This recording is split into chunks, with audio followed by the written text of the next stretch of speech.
Well, hello everybody, and welcome to Act 3. Always glad that you tune into our program.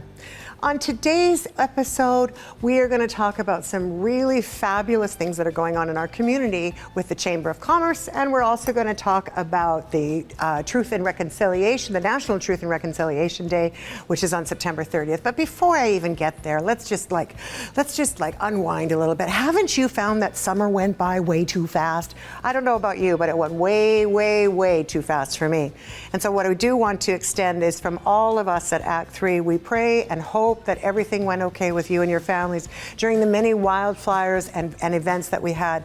We hope that you tuned into our previous programs and learned a little bit about what emergency preparedness might look like.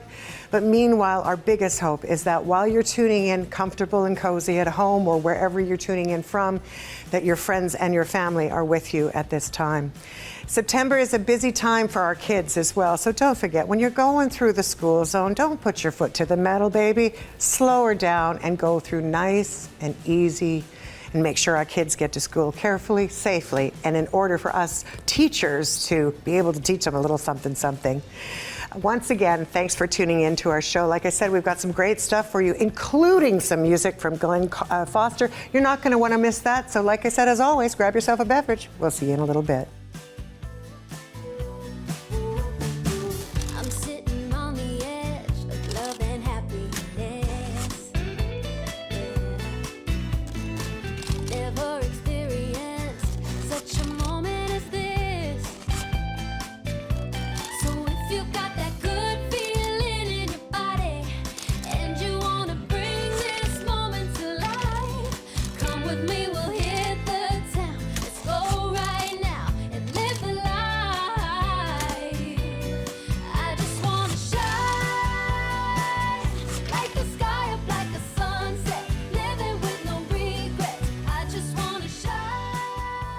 Hi everybody, and welcome to Act 3. We're so glad you're here today. My name is Elspeth Erickson, and I'm here with our first guest of the day, Corry Gervais, who is CEO of the Nanaimo Chamber of Commerce. Welcome, Corry. Thank you very much. I'm a pleasure to be here. We're delighted to have you. So first, for anyone who's watching that may not be quite sure, what is the Chamber? What's its role in our community? The Chamber of Commerce is, simply put, a business association. We're here to advocate for businesses and promote businesses and help them, educate them, and make them prosper. That's a pretty important role, so we're really glad that you're here and that you're doing that.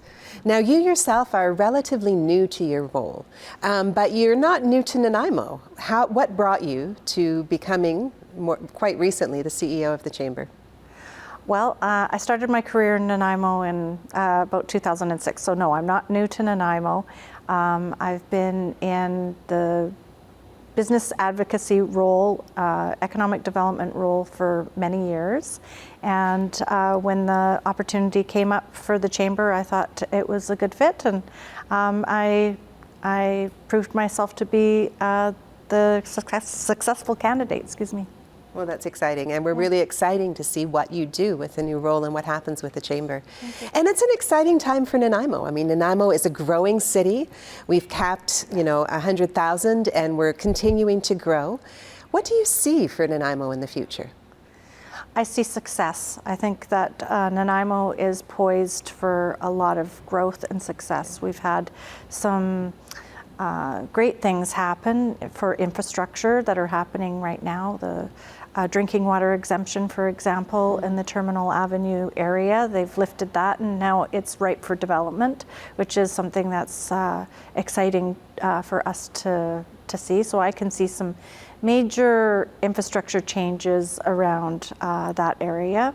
So that just means more business and more businesses that we are here to help.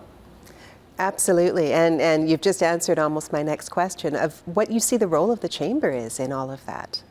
The role of the Chamber is to advocate for the businesses. So, when there's heavy growth and lots of change, we need to make sure that the policies in place for businesses so that they can still continue to prosper. So we'll always have that in our eye on that, and I will continue to advocate for the businesses and make sure that they they have what they need to survive and thrive. And thrive, and that's what we want to see in tough times and in great times. We want to see things thriving. So kind of continuing with that thought, looking to the future a little bit, maybe 10, 15 years, it's a bit of a far time horizon, but what would you love to see for the Chamber and for Nanaimo? Well, you know, I would obviously I want to see growth for our city, but I want to see it in a way that's sustainable. You know, I want people to have a place to live, a hospital to go to, and a nice place to work. And so, you know, I want people from all over the country to be able to look at Nanaimo as a viable place to do business. I think that's a wonderful ambition, and it's something all of us, I think, would love to be part of and to see. So, as the leader of the Chamber now, in your role as CEO, what do you think you're going to do next? You know, you've got a big job ahead, has to go step by step. What would you like to see in the next more reasonable time frame, let's say 12 months? 12 months, you know, right now we're going through strategic planning. I'm bringing the board through that process in the next couple of weeks. So you'll have to have me back and I'll tell you what the plans are for the next 5 years. If I had a crystal ball, what would I see? I would just see a lot of successful businesses in the community. Well, that's something I think all of us want to see. Corry, thank you so much for being here with us today. And we hope to have you back in the future to hear a little bit more about what is on the table for the Chamber. Now, I think we have another wonderful segment ahead. Over to you, Abigail. Hi, my name is Abigail. I'd like to welcome Glen Foster to the studio. Hi, Abigail. Nice to be here. Hi, Glen. Would you please tell us about your music career? Sure. I've been a musician most of my life, and I've been in several bands. I still play in bands and perform in the central Vancouver Island area. And I'm also a songwriter, and I've written actually 9 albums. So I've got quite a few songs, and I make videos for my songs. What motivated you to write the song Seeing Red? The song Seeing Red sort of happened the way a lot of songs happen, where you have music and you don't necessarily know what you're going to write about, but things that are sort of in your subconscious or that you've been in contact with recently come to the surface. And that's kind of what happened, because I had been to Truth and Reconciliation Day last year in Nanaimo and listened to the speakers and heard all about it. And so I started to think about those things, and the song lyrics came from that experience and other things that I had, you know, witnessed or maybe seen on TV that made me think about what I wanted to have in the song. Amazing. You have a video for that, right? Yes, I do. Let's watch it. Okay.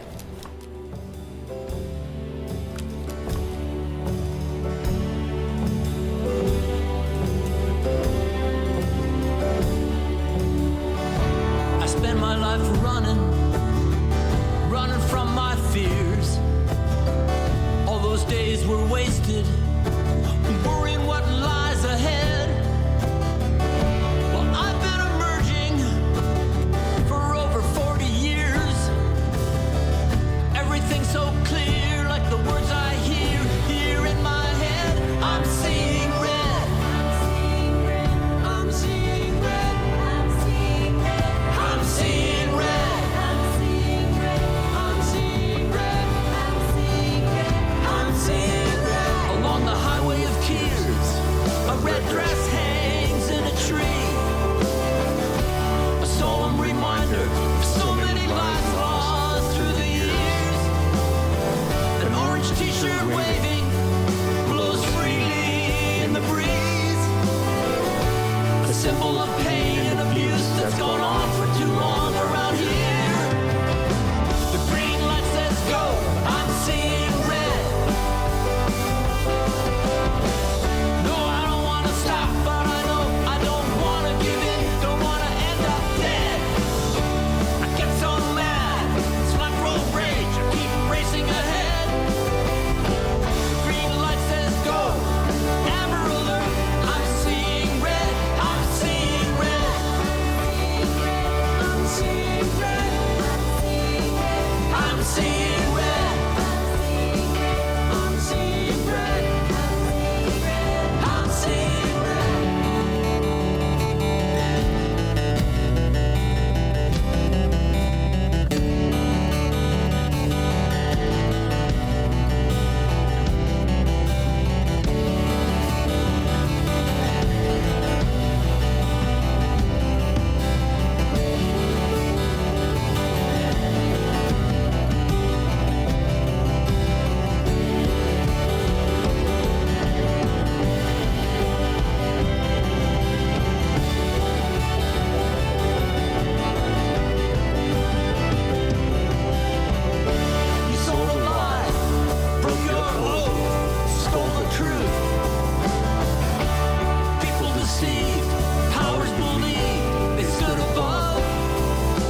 Thank you. It's a very powerful song. I really like the video because I like that it's a new way of like bringing it into the light. Yeah, I agree with you, and my hope is that this song will help further the conversation that we all sort of want to have about truth and reconciliation in the days to come. Awesome. How can people help on September 30th, our National Day for Truth and Reconciliation? Well, one thing that we can do in Nanaimo is we can go to the ceremonies that are being held and just have big ears, listen to what people are saying, and try to hear it from a different perspective where you not only understand, but you also feel what the people are saying. And a lot of the expression is very strong and meaningful, and we can take that with us and then share it with other people by having more conversation, just like you and I are having today. Thank you. You're welcome, Abigail. Nice to be here. Over to you, Kevin. Thank you very much, Abigail, and thank you to our viewers. I'm your host, Kevin Wagner, and I'm joined today by a familiar face once again, Dan Elliott. Dan, thanks very much for joining us. Thank you. Yeah, nice to be back here again. Yeah, you and I were talking just last season. We were talking about some art endeavors that you were doing. It was in regards to truth and reconciliation. You're on to something else right now. Tell our viewers a little bit about what you're into right now. Well, I completed a body of work December 22, and after that I began a production with a friend of mine, David Melasheff of Gamma Productions, and we created a documentary kind of about my journey on how art kind of saved my life as a youngster, and it's a way for me to express as an artist and a different way to look at truth and reconciliation. And it was a very life-changing 2 years of my life to paint. Mm-hmm. It was very, very powerful thing for me to put together. So you have the like a publication of your artwork that you're in the midst of working on, and coming out this month is a documentary on that journey that you were just discussing. Like it's yeah. So the Winds of Change was the art project. Truth, Art, and Reconciliation is the video kind of production. It's a 37-minute documentary, and it's a very powerful piece for me because it's kind of my story and my journey. So it's a very personal, very kind of emotional bit of work to kind of explain how I got to where I was to be able to paint Winds of Change. It was interesting because when you and I were talking a few months ago, and we were talking about Winds of Change, you were speaking a little bit about the outlet of art, like art as an outlet towards understanding and healing around truth and reconciliation. Certainly this documentary probably does something similar. We've had other guests, you and I were talking about a theater group, and it's interesting how art can serve that purpose. Yeah, and for me, because I am a drug and alcohol counselor and I help people get through to treatment and do the work, but for me as a youngster, instead of falling into addictions, I created altered states of consciousness through art. And I found this like amazing vehicle to gravitate to. So then that became my enriching part of my young life. And when you and I were chatting earlier, like you were talking about the art being a way to bring it to light here and now. We were talking about black and white photos of residential schools and how it's maybe difficult to connect with that dark chapter of our history, but like your art is kind of a way to bring it front and center, to bring life and color to it as a way to, not allow it to kind of fade into the background. Well, just being an observer of all of this, because it's been a part of my whole life and a lot of my relatives and ancestors, grandparents and great-grandparents. And for me, I almost feels like there's been a disconnect in Canadian history that, that happened like 100 years ago. Yeah. It did, but it didn't actually really end until 1996. So there is, so for me as an artist, I was like, there's something I can create with color and create some really powerful images that allow people to change their viewpoint by looking at just something without having to read about it. as just kind of a historical chapter. It's much Yeah. more than that. Yeah, sure enough. It is more than And I remember you were in a position to share some of those images with me on, when we were chatting a few months ago, and it's remarkable. Just kind of the different themes you're able to capture in the artwork. So tell us the documentary, if people are interested in seeing it. It is available in a viewing here coming up, I understand. Yeah, I got a showing at the university, Vancouver Island University, at the Malaspina Theatre Gallery, and it is September 22nd at 7 o'clock, and we're like 78% full. So we're like, if you want to get in, and they're free tickets, but we need to do Eventbrite just to keep track of the numbers. Isn't that interesting? You talk about the event, 70%, that's a great showing, Yeah. kind of demonstrating the level of interest and importance of this topic. Yeah, and I think people are hungry and they're ready to find ways to move reconciliation forward. And I hope that in a small level, Winds of Change and Truth, Art, and Reconciliation can help people really understand what they can do in their own part of reconciliation.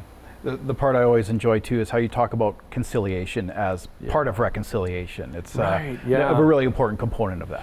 Yeah, like reconciliation, it is a buzzword. It is a word that has been thrown around a lot, but conciliation is a very powerful, separate kind of meaning. And for me, conciliation is a universal language throughout the world around our values, our morals, and principles that all nations have. And if we can meet each other in that space, then we can move mountains and move our country forward in a way that hasn't been done. Absolutely. Yeah. Well, Dan, thank you so much for joining us and sharing some of your explorations and your experiences. I encourage our viewers to check that out, and they can check out your production company has a website. If there are showings at a later date, they can check that out. That's at ravenskyproductions.com. Perfect. Yeah. I and it's a raven's tail too, and that's what I do here too. absolutely, like I said, a familiar face. I think our viewers are familiar with you, and I'm sure they'll be interested in learning that. So thanks again for joining us. Yeah. And thank you for joining us. I'm going to throw it over now to a couple other familiar faces, Teresa and Jeremy. So take it away, Jeremy. Thanks, Kevin. I'm here with a familiar face to Act 3, Teresa Ostman. Teresa, you've got some interesting news for us. Tell me about it. I do. Thanks, Jeremy. It's so great to be here on this side of the demo space there. I am the host of a seniors health fair that's coming up on October 25th. Where's the health fair going to be, Teresa? It's going to be in Nanaimo at the Beban Park Social Center. And it's going to be just a great show on October 25th. It's totally geared to seniors. We almost never have events geared just towards seniors. That's pretty exciting. What kind of vendors will be at the event? Well, there's all kinds of different vendors that are there. Vendors who have products and services for seniors. So healthcare, the medicine shop is going to be there doing flu shots. Bayshore Health is there. Comfort Keepers, Revenue Canada Services. Canada Revenue Agency is going to be there, and they're going to help people figure out income splitting and just the best way to make sure that they can qualify for different income supplements and that sort of thing. So just a whole range of exhibitors. Is it an accessible event? Is it easy to get into? Is parking free? Yeah, it's really, really great. It's at Beban Park there on Bowen Road, and it is flat. It's one of the reasons we chose this, because it's easy for seniors to get in. If they use a mobility scooter or a wheelchair or a walker, it's very accessible. Free parking. Yeah, I love that free parking. Seniors do. Important in this day and age. It is. Are there any other things that you'd want to tell us about that? Yeah. I just wanted to let you know that I do wear many hats, and one of them is being president of the Nanaimo Senior Services Network, and that is the organization that's actually putting on this show for seniors. And Nanaimo Senior Services Centers, we are a group of businesses that have products and services for seniors, and we network and refer business to each other and really want to make sure that seniors are getting the best information on what's available out in the community for them. Teresa, where can we go to buy tickets for this? The Seniors Health Fair is free to attend. Yeah, there's no cost at all. You can go to Nanaimo Senior Center website, nssn.ca, and there you can find out all the information. You can find out who's coming as an exhibitor. There's door prizes. We've got some great door prizes, some big door prizes, so you want to come and enter those. We've got sponsors for the event too. We've got media sponsors, Wellness News, which is one of my businesses, is a sponsor, Nanaimo Magazine. We've got Nanaimo Bulletin is a media sponsor. They help us promote the event. And of course, Act 3 is helping, which we're very grateful for. And we've also got VI Gaming. They've given out bags. So every attendee is going to get a bag to collect their goodies. So this is a totally free event with free parking, free admission, free bag of goodies, and door prizes. Yeah. All aimed at seniors in our community. Yes, and speakers too. Teresa, that's a lot of information. Are you able to repeat everything for us? Well, yes, I'll give it a good try, Jeremy. Yes, it's the Nanaimo Senior Services Network Seniors Health Fair. It's taking place on October 25th at the Bevan Park Social Center, which is at 2300 Bowen Road here in Nanaimo. It's on from 10 till 4. It's free to attend, no registration necessary, just come out and listen to wonderful presenters and visit with exhibitors. Oh, nssn.ca is where you'll find more information. Thanks, Teresa. And over to you, Kathy. I hope that you had an opportunity to really reflect on some of the stuff that we enjoyed on today's program. Truth and reconciliation is so much more than words. It's action. And we all have the ability to do something towards making that action turn into something that's more meaningful and more empowering for everyone in our community. It's an honor when we get to stand with people from our culture, not people from our culture, but become a part of a universal culture where we're together sharing the stories that made us who we are. And so when I think about my dear friend Dan, and a good friend of the show, I know for sure that his teachings and the teachings of so many people in the First Nations community, the Inuit community, the Métis community, and communities from every background of our culture come together, meaning that no matter where you're from, you're all from Canada, and together we rise to do the right thing every time. So in saying that, I'm honored that our guests were here today. I'm honored that the Chamber of Commerce is working on building bridges so that businesses, no matter where they're from, are also recognized. And the importance of all the things we do in Nanaimo makes us more unique than pretty much anywhere else in the world. And Vancouver Island as a whole, beyond special. We have a lot to be grateful for in this beautiful place that we call home. And I am really glad that the members of Act 3, all of the service agencies, all of our EMTs and first responders, all of those people can come together to teach us just a little bit something that we didn't know yesterday. So while you're tuning in and we're working behind the scenes to bring on something that we hope you find to be fabulous, we're also hoping that we're spreading the message of unity, kindness, and loving each other just for who we are. Thank you again for tuning in to Act 3, and we look forward to sharing our next episode with you the next time you tune in. Thanks again.